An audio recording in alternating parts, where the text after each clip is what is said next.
Let's make news at 6. Share बाजार में सोमवार को गिरावट का माहौल रहा।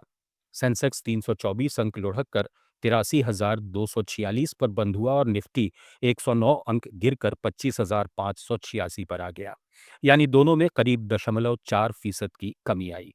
रिलायंस, आईसीआईसीआई बैंक, विप्रो और टाटा मोटर्स जैसे बड़े शेयरों में बिकवाली से बाजार दबाव में आया, जबकि रियल्टी, ऑयल एंड गैस और मीडिया सेक्टर सबसे ज्यादा प्रभावित हुए। लेकिन एफएमसीजी शेयरों ने थोड़ा संभाला।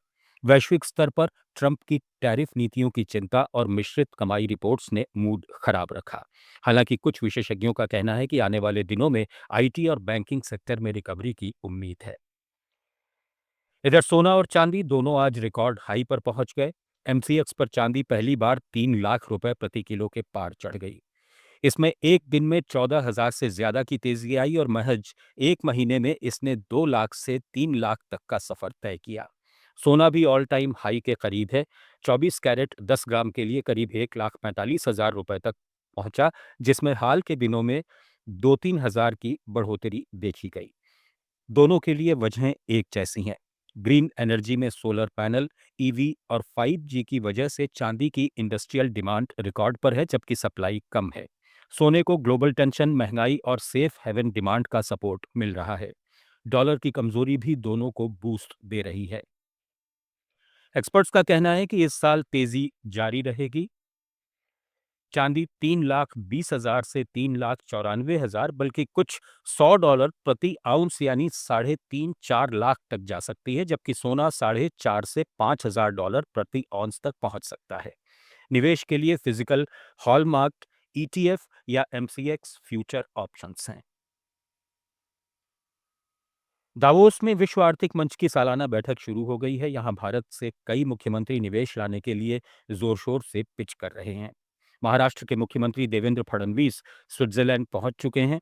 मराठी समुदाय ने ज्यूरिख हवाई अड्डे पर उनका पारंपरिक स्वागत किया और मैग्नेटिक महाराष्ट्र का बैच स्वीकार किया। वो पिछले साल की तरह इस बार भी बड़े निवेश लाने की कोशिश में है, जहां 2025 में 15.7 लाख करोड़ के एमओयू साइन हुए थे।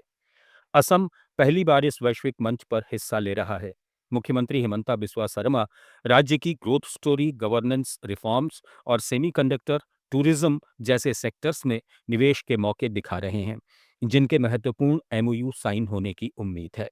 महाराष्ट्र और असम के साथ ही आंध्र प्रदेश, तेलंगाना, मध्य प्रदेश और झारखंड जैसे राज्य भी मजबूत प्रतिनिधित्व कर रहे हैं। कुल मिलाकर भारत की मौजूदगी इस बार रिकॉर्ड स्तर की है, जहां वैश्विक लीडर्स के साथ डायलॉग और नए रील्स पर फोकस है। भारत 4 साल में यानी 2030 तक अपर मिडिल इनकम कंट्री बन जाएगा, जहां प्रति व्यक्ति आय करीब $4,000 यानी लगभग 3.25 से 3.5 लाख रुपए सालाना पहुंच जाएगी। साथ ही 2028 तक भारत जर्मनी को पीछे छोड़कर दुनिया की तीसरी सबसे बड़ी अर्थव्यवस्था बन जाएगा। ये दावा है एसबीआई रिसर्च की नई रिपोर्ट का। रिपोर्ट कहती है कि पिछले दशक में भारत की ग्रोथ सबसे तेज रही है और वो ग्लोबल रैंकिंग में 95वें परसेंटाइल पर पहुंच गया है। पहले $1 ट्रिलियन इकोनॉमी बनने में 60 साल लगे, लेकिन अब हर ट्रिलियन जल्दी जल्दी जुड़ रहा है। 2025 में 4 ट्रिलियन हो चुका, 2 साल में 5 ट्रिलियन हो जाएगा। प्रति व्यक्ति आय भी तेजी से बढ़ रही है, जैसे 2009 में $1,000, 2019 में 2,000, 2026 में 3,000 और 2030 में $4,000 हो जाएगी। आम आदमी की आमदनी बढ़ने का मतलब है कि स्ट्रक्चरल रिफॉर्म्स और ग्रोथ रेट हाई है। तेलंगाना में वित्तीय वर्ष 2025-26 के पहली 3 तिमाहियों यानी दिसंबर तक कुल राजस्व प्राप्तियां बजट अनुमान का 54.38% रही हैं, जो 1.24 लाख करोड़ रुपए है, जबकि पूरे वर्ष के लिए लक्ष्य करीब 2.29 लाख करोड़ रुपए है। इसमें से उधार और अन्य देयताओं से 65,930 करोड़ रुपए आए हैं, जो कुल प्राप्तियों का बड़ा हिस्सा है।